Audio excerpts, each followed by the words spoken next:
Guys লাইফে first time vote দিতে যাচ্ছি, সাথে ওয়াইফকেও নিয়ে যাচ্ছি। কি কেমন লাগছে বলো?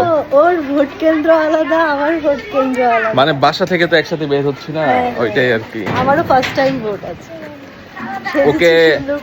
ওকে প্রেসার ক্রিয়েট করি নাই, মানে কোথায় দিতে হবে এমন কিছু। বলছি আচ্ছা দাও তোমার ইচ্ছে মতো, সমস্যা নাই, আমি আমার ইচ্ছে মতো দেই। এন্ড আমি কাকে দিচ্ছি এটা আপনারা আমার ভিডিওতেই দেখতে পারবেন। তুমি যেটা চাও সেটাতেই দিব, যাও। সত্যি? ঠিক আছে। এই ইফতি প্রথম ভোট দিতে যাচ্ছ, বলো কেমন আমার অনুভূতি? জানি না, যখন কাগজটা দেখবো দিব তখন মজা লাগবে মনে হয়। আপাতত মানে কিছু মনে হইতেছে না। দেখেন এদের দুইজনকে দেখে মনে হয় এরা ভোট কেন্দ্রে আর যাচ্ছে। বিয়ে করতে সমস্যা কেন? এটাই লাগতেছে যে বিয়ে খেতে যাচ্ছে।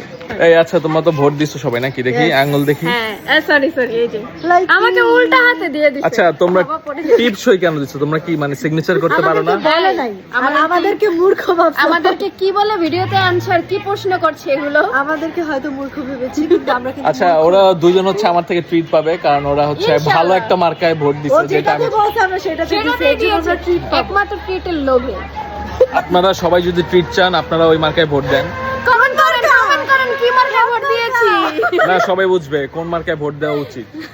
আর আমার কি হচ্ছে জানো, আমি যে মার্কায় ভোট দিতে গেছি, যাওয়ার পরে দেখি ওই মার্কাই নাই, ওই প্রার্থী ওই আসনে নাই। মানে রাস্তার এই পার আর ওই পারের মধ্যে হচ্ছে যাকে ভোট দিতে গেছে দেখে সে ওখানে নাই। পরে কি করবার, মানে ওই দলের সাথে জোট যেই মার্কা আছে ওইটাতে দিচ্ছি। ভাইয়া দল আপনি এত ভাবে দিতে চাচ্ছেন, দলটা কি? এটা মানুষ কমেন্ট করে জানাবে।